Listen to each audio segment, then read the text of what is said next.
If you fire a bullet into a curved tube that bends back towards you, most people think it will come back around. But that's not what happens. Even when you shoot a bullet at a thick metal plate, if everything is perfectly aligned, the plate can deflect the bullet instead of stopping it completely. But when a bullet enters a curved tube, it immediately slams into the inner wall of the tube, and because it hits at an extremely sharp angle, it shatters on impact. To protect her marriage, she would visit a shaman to obtain a sacred bone carved with jagged symbols of the underworld. At night, she would slide the bone deep into her husband's pillow. You see, the shamans believed that this would cause nightmares about death and the loss of his family. When he woke, trembling from horror, she would be there to comfort him. He was terrified of the underworld. She was terrified that he would forget her anniversary. Yeah, I'm not sure about this marriage.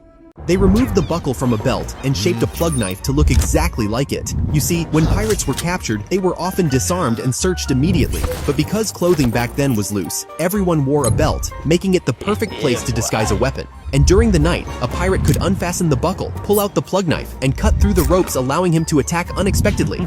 Scientists once put 2 rats in a cage. One rat had a lever that gave food, but every time it pressed it, the other rat got shocked. At first, it pressed the lever happily. Then, it noticed the pain it caused, and something incredible happened. It stopped eating. Hours passed, then days. The hungry rat would rather starve than hurt its friend again.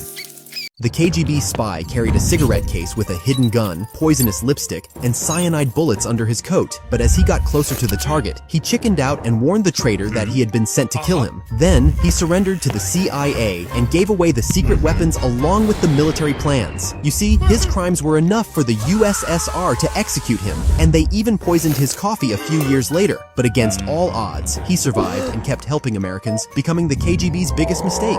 Scientists found a new wasp that builds tiny apartments for its babies, but the entrance is blocked by piles of dead ants. You see, the wasp kills ants on purpose, not for food, for protection. The smell of the bodies is so strong, the predators think it's just a graveyard and walk away. The babies grow up safe, surrounded by the dead. American pilots would intentionally paint shark mouths on the noses of their planes. They did this because the aggressive face shocked the enemy, making them hesitate and giving the pilots a fearsome reputation. But the shark mouth also broke the camouflage and exposed the plane, so they often painted it over before daytime flights. Why would a Duke have his nasal bridge removed by a doctor after being blinded in one eye? You see, during a tournament, a lance hit him in the face, permanently blinding him in one eye. And when you close or lose an eye, your nose actually blocks about 20% of your field of vision, creating blind spots on one side. So because the Duke wanted to get back to fighting, he had his nasal bridge removed, restoring the lost vision and allowing him to fight again. They would tie vines around the boy's ankles and push him off a wooden tower nearly 100 feet tall. These vines were precisely cut to provide enough flexibility so the boy would almost touch the ground before bouncing back. You see, in their culture, they believed that leaping from the top connected the boy to the spirit of the yam harvest and proved his courage to the tribe. So after the dive, the boy was considered a man, and they would carry him through the village to celebrate. If you were lifted up by your ponytail, how much weight could you hold before it would rip your scalp off of your head? Well, each strand of your hair can hold only a few ounces before snapping, and you have around 100,000 strands on your head, meaning together your hair could hold thousands of pounds before breaking. But as you add more weight, the pole travels straight to your scalp.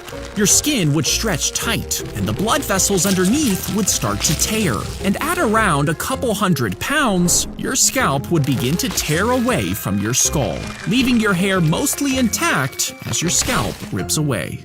Why would American soldiers always tap their magazines on their helmets before going into battle? You see, during transport, bullets inside magazines can shift and sit unevenly, causing misfires and delays. And during the chaos of battle, this split-second delay could cost the soldier their life. That's why they started tapping the magazine on their helmet to seat the rounds in place and prevent jamming. If you fire a Glock at a Roman shield, you might think the bullet would go right through, but Roman shields were made of wood, leather, and metal, designed to absorb the energy of arrows and swords. So when a bullet hits the shield, it penetrates the outer layers, which slow it down before stopping it completely. But if you swapped your Glock for a Falx with a curved tip, you'd be able to strike the warrior behind the shield without even penetrating it.